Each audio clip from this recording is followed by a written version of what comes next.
One conducted research into the use of sexual health services by LGBT students in Durban, while another did a dissertation that explored the communicative practices, the attitudes and the perceptions of black men who have sex with other men in the Msunduzi municipality in relation to pre-exposure prophylaxis or PrEP. Now, we are referring to students who were conferred master's degrees for their groundbreaking research into the province's lesbian, gay, bisexual and transgender communities by the University of KwaZulu-Natal last month.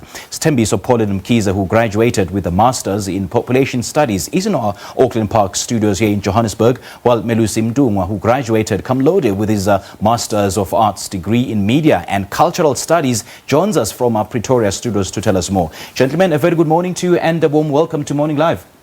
Hello, how are you? Well, Sthembiso, I'm going to start with you. You conducted these wide-ranging research on sexual and reproductive health services.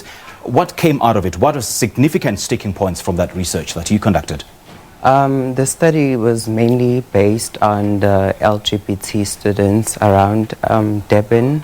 So mainly the findings of the study found that students were the victims of prejudice, discrimination, stigmatization, and also homophobic violence within the healthcare systems. Well, now, Melusi, let me bring you into this conversation. Sthembiso just said that, what stood out for him was the fact that LGBT community members, were subjected to prejudice and as well as discrimination of all forms. What stood out for you? What came out of the research that you did? Well, for my research, the most interesting thing was that there was knowledge around PrEP. What happened was I decided to pursue the research because I did not even have information myself. And when I did pursue the research, I did find that people were aware of PrEP, although there were some discrepancies in terms of knowledge, especially a confusion between what PrEP is and what PEP is. But interestingly, there was quite a great response and an interest in taking PrEP. But with more investigation, more deeper investigation, I found that people had a few reservations, specifically when it came to, the disillusionment that people experienced about actually having to take medication when they're not sick. But there were also a number of other, there were another problems or other barriers that prevented them from taking PrEP, specifically access, which speaks to what Pollen was speaking to. And when we talk to access, we talk about where can you actually access PrEP without experiencing the number of things, the number of discrimination that Pollen is speaking to that came out of his research. Now, speaking of access and just picking up on that point, are you also of the view that there is wide-ranging healthcare disparities for sexual minorities, particularly the LGBTI community? Yes, quite true. That emerged quite strongly through the research that I did was that the participants didn't exactly know and were not comfortable with actually going to primary healthcare centers because of issues of not wanting to out themselves, not wanting to be discriminated against. So there are issues of health disparities.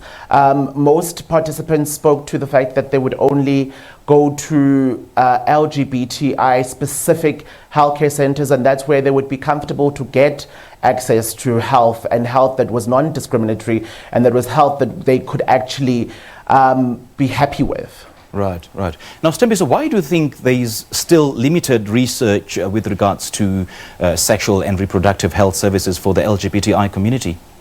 When you look at research specifically on young people, research has mostly been on the heterosexual young people. So when you look at the LGBT research, you find that research is very limited, and you find that the homosexuals and also this LGBT sexual minorities are often not recognized in the SRH, sexual and reproductive health interventions and also research. So what are you hoping that this research that you guys conducted will do for the LGBTI community and the kind of challenges that they face on a daily basis?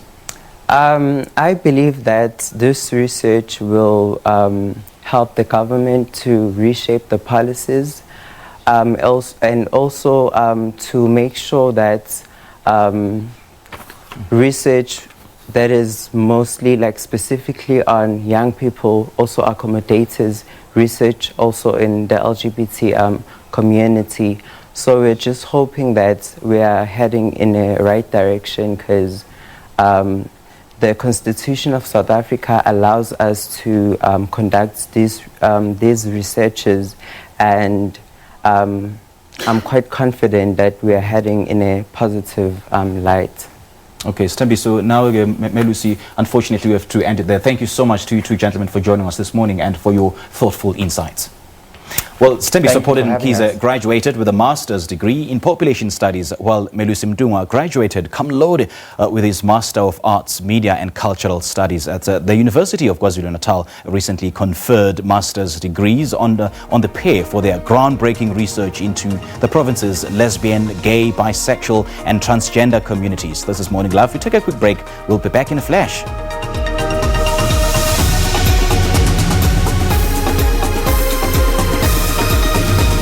On Health Talk, we discuss everything from the common cold to illnesses you may not have heard of. Fibroids are benign tumors. What that means is that they're not cancerous.